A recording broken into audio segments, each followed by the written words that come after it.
अष्टम श्रेणीर प्रथम पर्यायक्रमिक मूल्यांकन बा फार्स्ट यूनिट टेस्टेर भूगोलेर सम्पूर्ण साजेशन निये आजकेर भिडियोटी अर्थात आजकेर भिडियोर माध्यमे अष्टम श्रेणीर भूगोल साजेशन प्रथम पर्यायक्रमिक मूल्यांकन 2025 तोमरा पेये जाबे। तोमादेर एप्रिल मासेर प्रथम सप्ताह थेके एबं कोनो कोनो स्कूले मार्च मासेर शेष सप्ताह थेकेई प्रथम पर्यायक्रमिक मूल्यांकन शुरू होच्छे, ताई हाते किन्तु आर बेशी समय नेই। সেই কারণেই বিভিন্ন ক্লাসের বিভিন্ন সাবজেক্টগুলি সাজেশন ভিডিও এবার আমি চ্যানেলে দিয়ে দিচ্ছি। তো সেই মতোই আজকে অষ্টম শ্রেণীর ভূগোলের প্রথম পর্যায়ক্রমিক মূল্যায়নের সম্পূর্ণ সাজেশন তোমাদের দিচ্ছি। তোমরা যারা অষ্টম শ্রেণীতে পড়ো সম্পূর্ণ ভিডিওটি কোথাও স্কিপ না করে পুরোটা দেখো, তাহলে আজকের দেওয়া প্রশ্নগুলির মধ্যেই তোমরা কিন্তু তোমাদের প্রথম পর্যায়ক্রমিক মূল্যায়নে 100% কমন পেয়ে যাবে। আমি প্রতিটি প্রশ্ন বলে দেব, তার সাথে প্রতিটি প্রশ্নের পেজ নাম্বার অর্থাৎ তোমাদের ভূগোল টেক্সট বুকে সেই প্রশ্নটি কত নম্বর পেজে রয়েছে সেটিও বলে দেব। ফলে উত্তরগুলি খুঁজে পেতেও তোমাদের কোনো সমস্যা হবে না। তাই মনোযোগ সহকারে আজকের ভিডিওটি দেখো। তো চলো শুরু করা যাক আজকের ভিডিওটি। অষ্টম শ্রেণীর ভূগোল সাজেশন ফার্স্ট ইউনিট টেস্ট 2025 পূর্ণমান 30। তোমাদের কিন্তু 30 নাম্বার করে প্রথম পর্যায়ক্রমিক মূল্যায়নের পরীক্ষা হবে প্রতিটি সাবজেক্টের। আগে এটি ছিল 15, তো এখন সেটি হয়েছে 30 নাম্বার। প্রথম যে অধ্যায় পৃথিবীর অন্দরমহল, পৃথিবীর অন্দরমহল থেকে যে প্রশ্নগুলি অবশ্যই তোমরা প্রস্তুত করে রাখবে দেখে রাখো। প্রথম প্রশ্ন, পৃথিবীর ব্যাসার্ধ কত?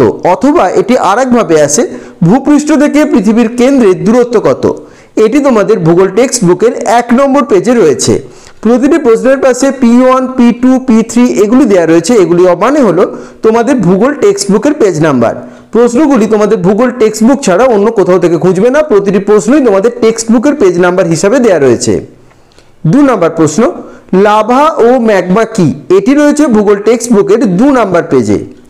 3 নম্বর প্রশ্ন, ভূতাপ শক্তি কাকে বলে? এটিও রয়েছে 2 নম্বর পেজে। তোমরা ভূগোল টেক্সট বুক ওপেন করে কিন্তু এই প্রশ্নগুলিতে দাগ দিয়ে রাখো, ভিভিআই লিখে রাখো, অথবা খাতায় তোমরা প্রশ্নগুলি লিখে নিয়ে উত্তরগুলি প্রস্তুত করে নাও। 4 নম্বর প্রশ্ন, ঘনত্ব কি? পৃথিবীর গড় ঘনত্ব কত? এটি রয়েছে 3 নম্বর পেজে। 5 নম্বর প্রশ্ন, শিয়াল এবং সীমাস্তর কাকে বলে? অথবা এটি আরেকভাবে আসে, শিয়াল এবং সীমাস্তরের পার্থক্য লেখো। এটি রয়েছে 4 নম্বর পেজে।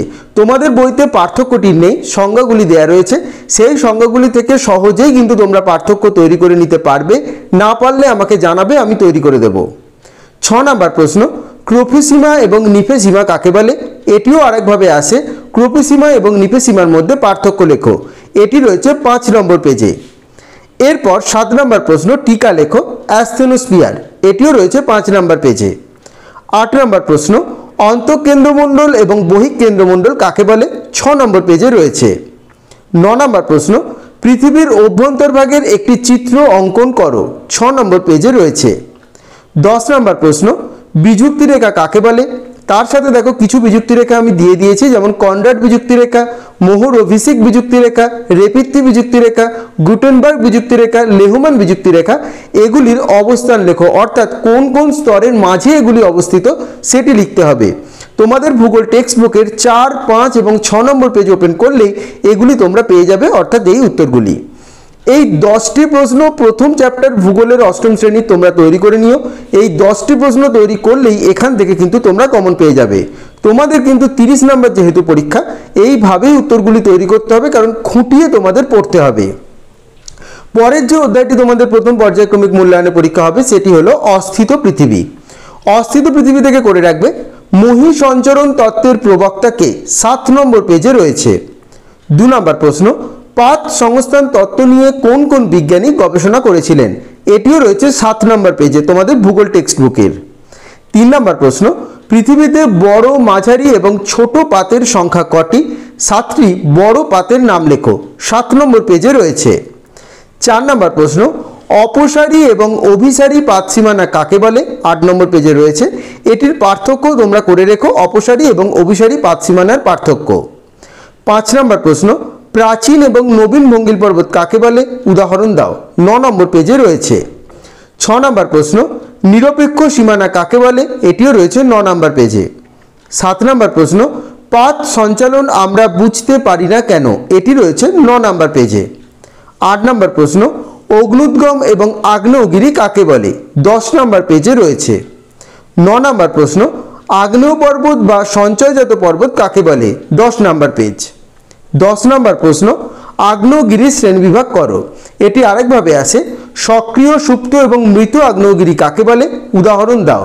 12 নম্বর পেজে এই প্রশ্নের উত্তরগুলি তোমরা পেয়ে যাবে। 11 নম্বর প্রশ্ন, আ এবং পা হো কাকে বলে? 13 নম্বর পেজে রয়েছে। 12 নম্বর প্রশ্ন, ভূমিকম্পের কেন্দ্র এবং উপকেন্দ্র কাকে বলে? 14 নম্বর পেজে রয়েছে। 13 নম্বর প্রশ্ন, ভূমিকম্প তরঙ্গ কাকে বলে?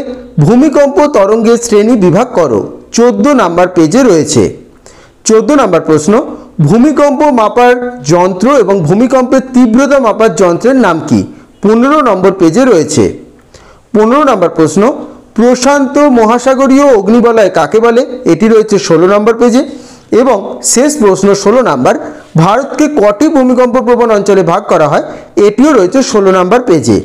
এই 16টি প্রশ্ন অবশ্যই এই অধ্যায় থেকে ভূগোলের তোমরা করে রেখো, এর মধ্যেই কমন পেয়ে যাবে।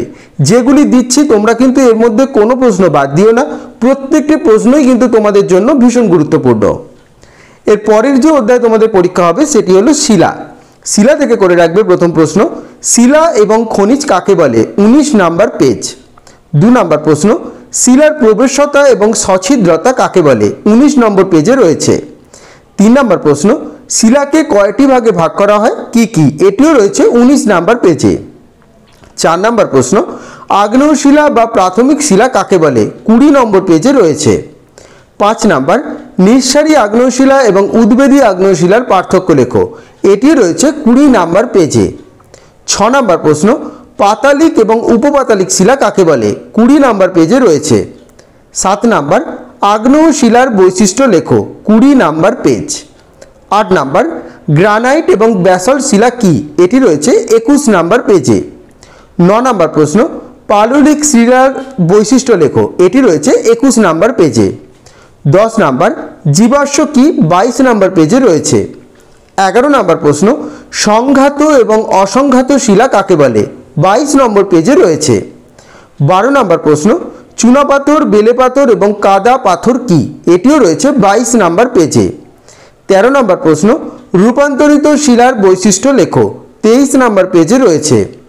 14 নম্বরে দেখো স্টার দিয়ে আমি লিখে দিয়েছি বিভিন্ন শিলার রূপান্তরিত রূপ, অর্থাৎ 23 নম্বর এবং 25 নম্বর পেজ ওপেন করলে তোমরা বিভিন্ন শিলার রূপান্তরিত রূপগুলি দেখতে পাবে। প্রত্যেকটি করে রেখো, কারণ এখানে কোনটা তোমাদের পরীক্ষায় দিয়ে দেবে সেটা আলাদা করে বলা সম্ভব নয়, তাই প্রত্যেকটি তোমরা দেখে রেখো। 15 নম্বর, চিত্রসহ শিলাচক্র বুঝিয়ে দাও। 24 নম্বর পেজে রয়েছে। 16 নম্বর প্রশ্ন, কাস্ট ভূমিরূপ কি? এটি রয়েছে 25 নম্বর পেজে। 17 নম্বর, মোহ স্কেল কি? 26 নম্বর পেজে রয়েছে। 18 নম্বর প্রশ্ন, ছোটনাগপুর মালভূমিকে ভারতের খনিজ ভাণ্ডার বলা হয় কেন? 27 নম্বর পেজে এটি রয়েছে। 19 নম্বর প্রশ্ন, শিলা থেকে কিভাবে মাটির সৃষ্টি হয়? 27 নম্বর পেজ। এবং 20 নম্বর প্রশ্ন, আগ্নেয়, পাললিক এবং রূপান্তরিত শিলার দুটি করে ব্যবহার লেখো। এটি রয়েছে 28 নম্বর পেজ। এই 20টি প্রশ্ন করে রাখলে শিলা থেকে তোমরা কিন্তু কমন পেয়ে যাবে। পেজ নাম্বারগুলি তো বলেই দিয়েছি, তোমাদের উত্তরগুলি খুঁজে পেতে কোনো সমস্যা হবে না। তাও কোনো দরকার হলে আমাকে জানিও, কোনো প্রশ্ন না পারলে সেটি মেনশন করে আমি অবশ্যই সেই উত্তর তোমাদের বলে দেব। এরপরে শেষ যে অধ্যায়টি তোমাদের প্রথম পর্যায়ক্রমিক মূল্যায়ন অষ্টম শ্রেণীতে পরীক্ষা হবে সেটি হলো ভারতের প্রতিবেশী দেশসমূহ ও তাদের সঙ্গে সম্পর্ক। এখান থেকে তোমাদের পরীক্ষা যেগুলি হবে দেখে নাও। প্রথম প্রশ্ন, ভারতীয় উপমহাদেশ কাকে বলে? 74 নম্বর পেজে রয়েছে। 2 নম্বর, সার্কের পুরো কথা কি? কোন উদ্দেশ্যে সার্ক গঠিত হয়? কোন কোন দেশ নিয়ে সার্ক গঠিত হয়? সার্কের সদর দপ্তর কোথায় অবস্থিত? 74 নম্বর পেজে এটি টোটাল তোমরা পেয়ে যাবে। এখানে কিন্তু সার্ক টিকা হিসাবে তোমাদের আসতে পারে, তখন এগুলি সম্পূর্ণটা তোমাদের লিখতে হবে। 3 নম্বর প্রশ্ন, বজ্রপাতের দেশ কাকে বলে? 75 নম্বর পেজে রয়েছে। 4 নম্বর, দারুচিনির দ্বীপ কাকে বলে? 76 নম্বর পেজে রয়েছে। 5 নম্বর প্রশ্ন, ক্যারেজ প্রথা কি? 77 নম্বর পেজে রয়েছে। 6 নম্বর এবং 7 নম্বর প্রশ্ন স্টার্ট দিয়ে আমি দিয়ে দিয়েছি, তোমরা দেখে নাও। ভারতের আমদানি দ্রব্য ও ভারতের রপ্তানি দ্রব্য 77 নম্বর পেজে একটি ছক তোমরা দেখতে পাবে, সেটি একটু চোখ বুলিয়ে রেখো, কারণ কোনটা তোমাদের দিয়ে দেবে বলা সম্ভব নয়, তাই অবশ্যই কিন্তু এটি দেখে রেখো 77 নম্বর পেজে। এবং 7 নম্বর প্রশ্নে যেটি দেওয়া রয়েছে স্টার দিয়ে, নেপাল, ভুটান, বাংলাদেশ, মায়ানমার, শ্রীলঙ্কা, পাকিস্তানের সর্বোচ্চ শৃঙ্গ, প্রধান নদী, রাজধানী, প্রধান ভাষা, প্রধান কৃষিজ ফসল, প্রধান শিল্প এবং প্রধান শহর। 74 থেকে 77 নম্বর পেজে যেগুলি রয়েছে তোমরা দেখে রেখো, কারণ কোন পর্বত দিয়ে দেবে বা কোন নদী দিয়ে দেবে, কোন উচ্চতম শৃঙ্গ বা কোন রাজধানী দিয়ে দেবে সেটা বলা সম্ভব নয়। তাই এগুলি একটু চোখ বুলিয়ে রেখো, একবার দেখলেই তোমাদের এগুলি মনে থাকবে। তো এই 7টি প্রশ্ন যেটি দিলাম তোমরা অবশ্যই করে রেখো, এবং এখান থেকে করলে ভারতের প্রতিবেশী দেশ থেকে যে কোনো প্রশ্ন পরীক্ষায় তোমাদের আসলেই তোমরা কমন পেয়ে যাবে, কোনো সমস্যা হবে না। প্রত্যেকটি উত্তরের পেজ নাম্বার বলে দেওয়া রয়েছে, উত্তরগুলি খুঁজে পেতেও কোনো সমস্যা হবে না। তোমরা কিন্তু দরকার হলে উত্তরগুলিতে দাগ দিয়ে রাখো, ভিভিআই লিখে রাখো, অথবা প্রশ্নগুলি খাতায় লিখে নিয়ে উত্তরগুলি প্রস্তুত করে নিও। দরকার পড়লে ভিডিওটি প্রথম থেকে তোমরা আরেকবার দেখে নিতে পারো, এবং ভিডিওর কোনো অংশ বুঝতে না পারলে বা কোনো সমস্যা হলে বা কোনো প্রশ্নের উত্তর যদি খুঁজে না পাও আমাকে অবশ্যই কমেন্ট করে জানাবে, আমি সেই উত্তর তোমাদের অবশ্যই দিয়ে দেব। এটি হলো অষ্টম শ্রেণীর প্রথম পর্যায়ক্রমিক মূল্যায়ন ভূগোলের তোমাদের সম্পূর্ণ সাজেশন। ভিডিওটি তোমরা প্রয়োজন হলে আরেকবার দেখে নিতে পারো। তো আশা করছি আজকের ভিডিওটি তোমাদের ভালো লেগেছে, এবং আজকের ভিডিওর মাধ্যমে অষ্টম শ্রেণীর প্রথম পর্যায়ক্রমিক মূল্যায়ন ভূগোল সাজেশন তোমরা পেয়ে গেলে। যে প্রশ্নগুলি তোমাদের দিয়ে দিলাম তার পেজ নাম্বারও তোমাদের আমি বলে দিয়েছি, তোমরা সেই পেজ ওপেন করলেই কিন্তু প্রশ্নটির উত্তর পেয়ে যাবে। তাও কোনো প্রশ্নের উত্তর যদি তোমরা খুঁজে না পাও বা তোমাদের কোনো সমস্যা হয় আমাকে কিন্তু অবশ্যই তোমরা কমেন্ট করে জানাবে, আমি সেই উত্তর তোমাদের যথাযথভাবে দিয়ে দেব। এবং এই সমস্ত প্রশ্নগুলি কিন্তু খুব ভালো করে তোমরা তৈরি করে নিও, কারণ এর মধ্যেই তোমরা 100% কমন পাবে। ভিডিওটি ভালো লেগে থাকলে অবশ্যই ভিডিওটি লাইক এবং শেয়ার করে দিও, এবং চ্যানেলটি অবশ্যই তোমরা সাবস্ক্রাইব করে দিও। সকলে ভালো থেকো।